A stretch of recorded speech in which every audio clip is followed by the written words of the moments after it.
Hello दोस्तों, आज का हमारा टॉपिक है फ्यूचर कंटिन्यूअस टेंस, जिसकी पहचान होती है जिन वाक्यों के अंत में रहा होगा, रही होगी, रहे होंगे आदि इस प्रकार के शब्द आते हैं तो ऐसे वाक्य हमारे फ्यूचर कंटिन्यूअस टेंस कहलाते हैं। जैसे राम जा रहा होगा, सीता नाच रही होगी, लोग घूम रहे होंगे आदि इस प्रकार के जो वाक्य होते हैं फ्यूचर कंटिन्यूअस टेंस कहलाते हैं। इसमें हेल्पिंग वर्ब शैल बी व विल बी का प्रयोग होता है। इसमें वर्ब की फर्स्ट फॉर्म और प्लस आईएनजी का प्रयोग होता है। शैल बी और विल बी कहाँ कहाँ प्रयोग होता है? शैल बी का प्रयोग केवल आई वी के साथ करते हैं और विल बी बाकी सबके साथ विल बी का प्रयोग करते हैं। आइए हम बात करते हैं अफर्मेटिव सेंटेंसेस के बारे में। फ्यूचर कंटिन्यूअस टेंस के अफर्मेटिव सेंटेंसेस के बारे में बात करेंगे। सकारात्मक वाक्य, तो इसका फार्मूला क्या होता है? इसका फार्मूला होता है सब्जेक्ट प्लस विल बी या शैल बी प्लस वर्ब की first form plus ING plus object plus object. तो पहला एग्जांपल हमारा क्या है? राम स्कूल जा रहा होगा। तो राम स्कूल जा रहा होगा, फार्मूले के मुताबिक हम सब्जेक्ट को सबसे पहले लिखेंगे। तो सब्जेक्ट हमारा राम है, तो राम के साथ विल बी का प्रयोग करेंगे। राम विल बी, जाना की होती है गो, इसमें आईएनजी जोड़ देंगे, गोइंग टू स्कूल। दूसरा सेंटेंस हमारा क्या है? मोहन खेल रहा होगा। मोहन खेल रहा होगा, तो मोहन हमारा सब्जेक्ट है। मोहन विल बी, खेलना की होती है प्ले, इसमें आईएनजी जोड़ देंगे, खेल रहा होगा, प्लेइंग। हम टहल रहे होंगे, तो इसके साथ वी हम की होती है वी, इसके साथ शैल का प्रयोग करेंगे। हमने बताया था आई वी के साथ शैल, बाकी सब के साथ विल वी का प्रयोग करेंगे। तो वी शैल बी, टहलना की होती है वॉक, इसमें आईएनजी जोड़ देंगे तो वॉकिंग हो जाएगा। वी शैल बी वॉकिंग, हम टहल रहे होंगे। और चौथा जो हमारा एग्जाम्पल है, राधा सो रही होगी।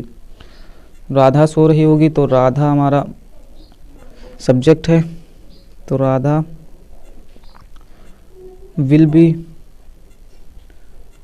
बी, सोना की होती है स्लीप, इसमें आईएनजी जोड़ देंगे, स्लीपिंग। राधा सो रही होगी, तो राधा विल बी स्लीपिंग।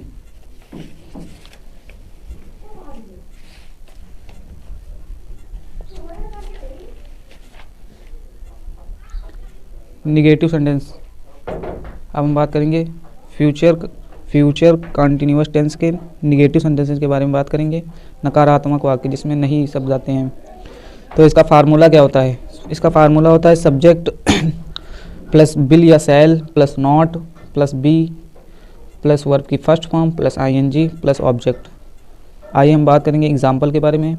तो पहला एग्जाम्पल हमारा क्या है? राम स्कूल नहीं जा रहा होगा।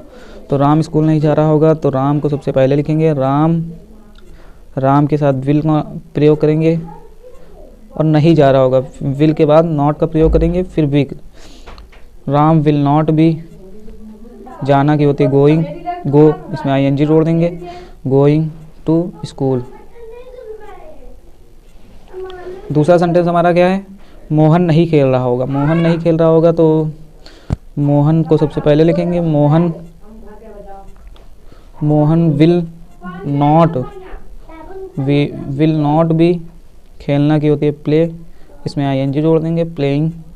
Will not be playing. Radha नहीं सो रही होगी, तो राधा को सबसे पहले लिखेंगे। राधा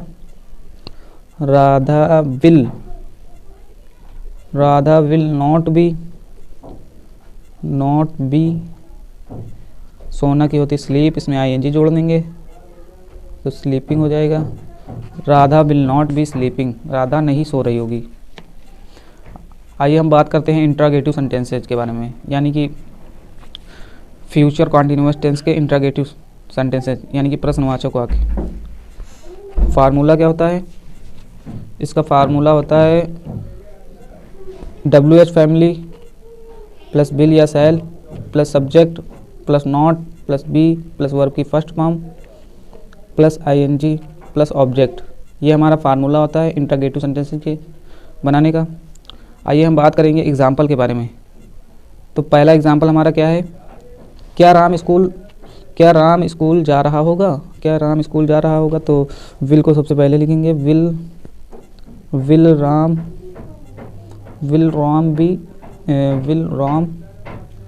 बी गोइंग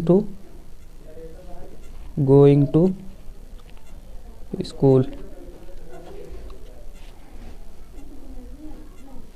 दूसरा सेंटेंस हमारा क्या है, राधा क्या कर रही होगी। तो राधा क्या कर रही होगी, तो वाट, क्योंकि बीच में क्या है तो इसको सबसे पहले लिखेंगे, वाट विल